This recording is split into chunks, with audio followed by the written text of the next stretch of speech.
Election commission में भी challenge कर दिया गया है मामला, यानी इंट्रा पार्टी इलेक्शन जो पीटीआई ने कराए वो 2 दिसंबर को हुए। और अब बकौल जो हम कल बात कर रहे थे शामी साहब कि अकबर एस बाबर ये कहते हैं कि जी ये 2 नंबरी हुई है। बाबर भी दरखास्त लेके चले गए हैं और एक और साहब हैं जी, राजा ताहिर के ओहदेदार जी, साबिक डिप्टी सेक्रेटरी जनरल, उन्होंने यानी वो कोई उनकी रुकनीत पीटीआई की साबित हो जाएगी शायद, वो भी दरखास्त लेके चले गए हैं। वो कहते हैं मैंने इलेक्शन लड़ना था।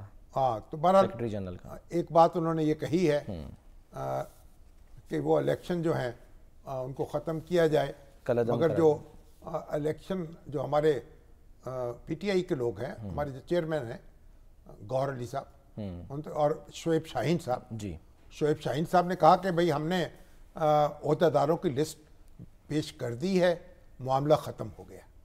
और फिर यह जब एक दरखास्त ये भी थी ना कि उनको चेयरमैन ना रहने दिया जाए, वो तो अब एक तरह से देखा जाए जब वो उन्होंने इलेक्शन नहीं लड़ा, बिल्कुल, तो ये बात खत्म हो गई, फैसला महफूज हो गया, इलेक्शन कमीशन ने फैसला महफूज कर लिया। लेकिन मेरा ख्याल ये है कि जिस तरह दूसरी जमातों के साथ सलूक हुआ है उसी तरह इनका साथ सलूक हो जाए। एक बात है शामी साहब, जो अकबर एस बाबर साहब ने दरख्वास्त दी उसमें एक अहम बात उन्होंने की जो कल आप कर रहे थे, वो ये कि जी तमाम सियासी जमातों में ये किया जाए कि ये जो इंट्रा पार्टी इलेक्शन होते हैं ना, इनको शफाफ बनाया जाए। तो होना चाहिए कि तमाम सियासी जमातों पर वो कानून नाफिज किया जाए और उनके इंतखाबात की निगरानी की जाए।